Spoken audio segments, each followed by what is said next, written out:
Hey guys, and welcome back to another video. And today we are going to do a trade recap on a trade that I took on live in the live session that I usually do. I live trade at least 3 times a minimum in AM for my mentorship. And you can see I am up 1.7k overall in terms of net PNL for this My Fund of Futures funded account. And I am also going to be doing a sort of My Fund of Futures series where I get this account basically within payout in 14 days time, and you guys will see all the entire process.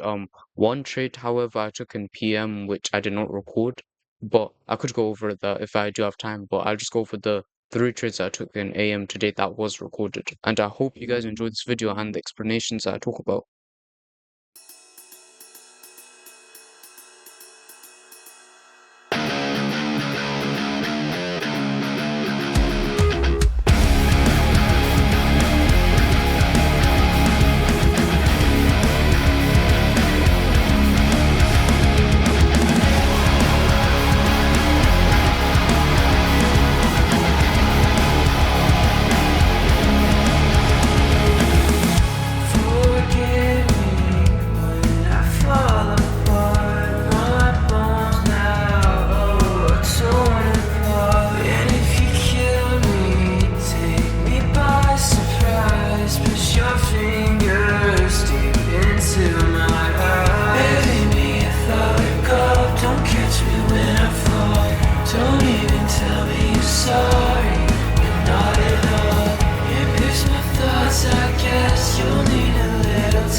All right, guys. So you guys just watched the video of obviously me taking the trades and things like that.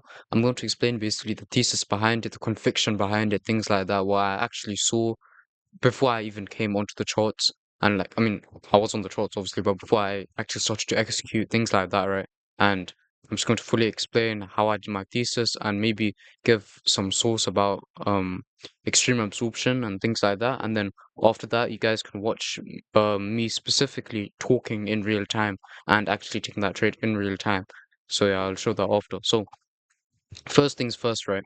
After having a strong move higher, sellers failed to regain control of the current auction multiple times. As you can see here, we just kept on grinding higher and higher and higher, showing that obviously buyers are priced in and sellers are definitely being trapped. There's obviously a lot of aggression for buyers. You can even see it by this weekly delta profile, right? And to create previous balance, right? And they obviously failed to do that. They tried here, they failed. They tried here, and they obviously failed. They balanced for a while, and then we just went back up, right? So um, suggesting that the external range of buyers are obviously the strongest, and we could of course have a move lower. Of course, we could always have a move lower, right? Because you don't want to limit your thesis, because that is how you create these psychological issues of where you marry your bias and things like that. Your thesis has to be extremely, well, not vague, but just knowing where buyers and sellers should be in control, where they should draw to, not exactly pinpointing where price will go to. That's not what you're trying to do. You're not trying to predict, you're trying to react to where buyers and sellers should have control, where they should have leniency towards, right? So this obviously suggests that buyers are obviously strong, and this is basically all-time highs. It's not actually all-time highs, but it's basically all-time highs because I don't like to look that far back, because then for me the profiles are irrelevant at that time for intraday thesis. So that's what I was saying. So I was thinking that it's basically like an all-time high environment. And the best way to trade all-time highs, right, is by waiting for that pullback and trading within that directional push where value has been shifting, right? So for example, if you guys see my whiteboard and price is just shifting higher, constantly hitting all-time highs, right? If that keeps on happening, then you want usually price to come back down to previous range, such as an established balance, and you'd want to trade that rejection back to here because you're just thinking there's a small term, short term swing into the auction where sellers have defended, but overall, obviously, aggression buyers will just come in and obviously reload back in, cover themselves to just push higher. So that's how you have to look at it when we have all-time high conditions. So the reason why my overall objective is nothing, because I am extremely neutral into coming this, because we could obviously have strong rejection from here back down. So that's what I was saying. I just need to wait for buyers and sellers to auction more because I need to have a better auction structure than just for us to continue higher. Or I'm just going to trade directional, which is what my first trade was, right? For longs.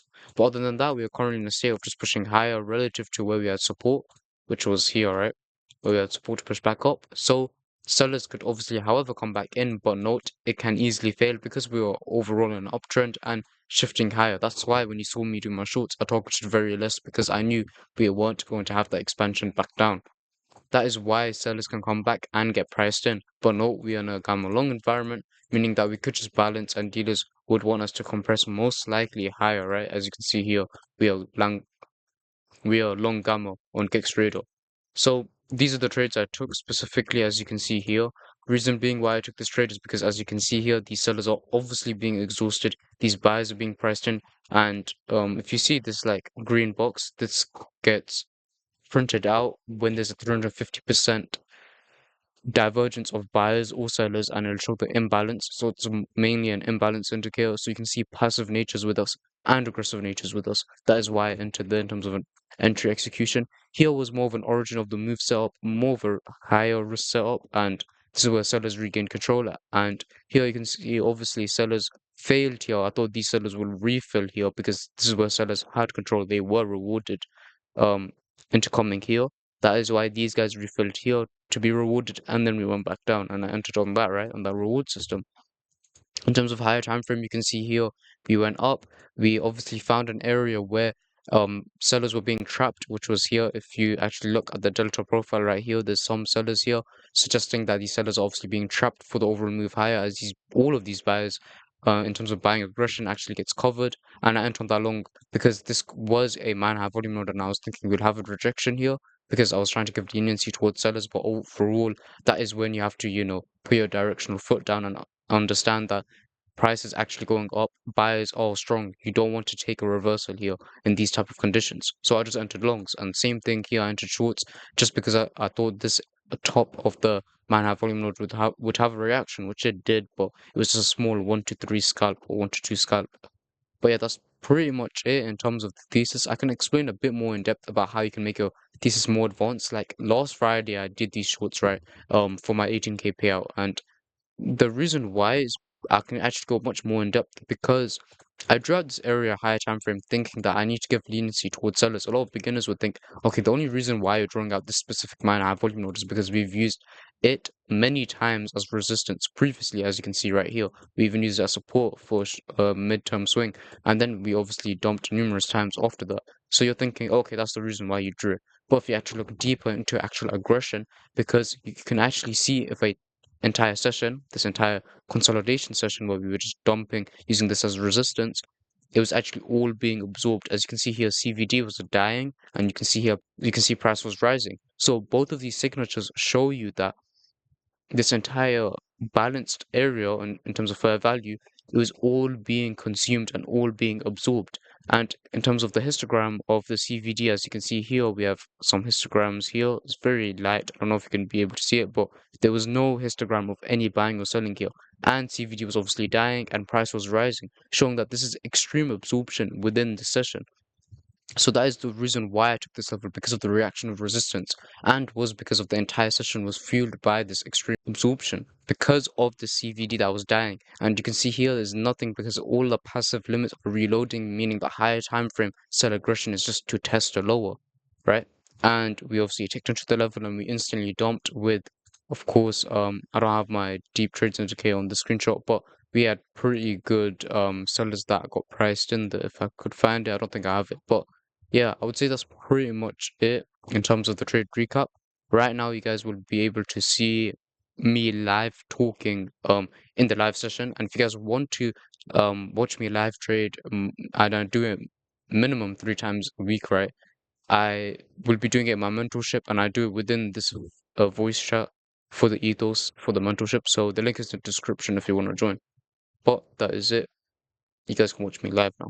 To be honest, not having enough strength at the moment for me to enter shorts, and buyers are still in control. I just want to see what would happen here.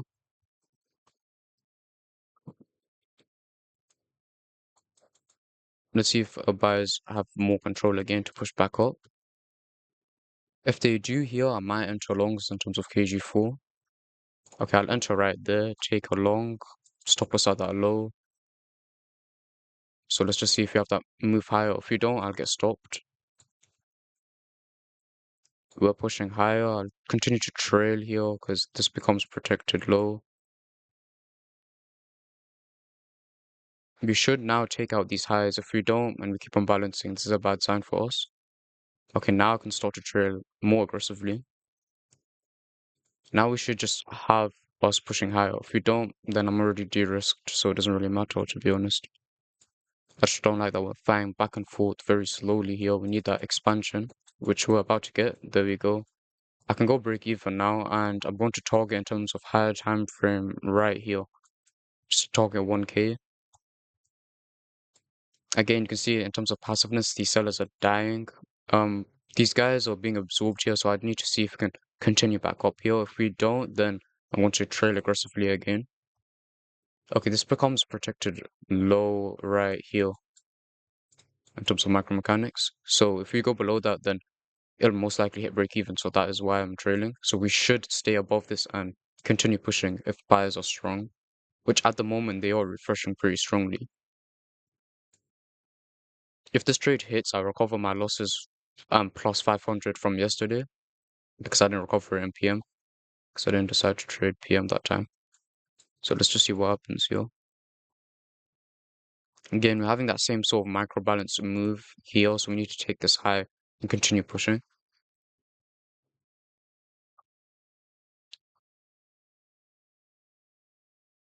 We're getting it, it's just we need to see more reloading. There we go, we got it. Now we should just push higher. And now we should just hit TP, to be honest. There's no reason for price to come back down unless these buys get absorbed, and if they do, I'm trailing very aggressively.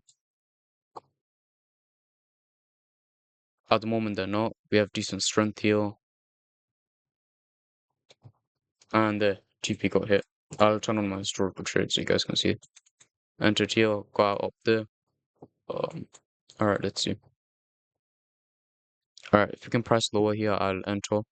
Okay, I'm in. Targeting most likely, again, a 1 to 3. I'm not targeting that much because of consistency rules, or I'll be targeting a much lower because we could rebalance this range, right? I can go break even now. There's no reason for price to come back up. We should continue lower. I can trail once we take that low out. If we don't, then I'll obviously get break even. At the moment, I'm not break even yet. Okay, they hit TP. Now I'm up 1.3k. And to be honest, I'm done for the day.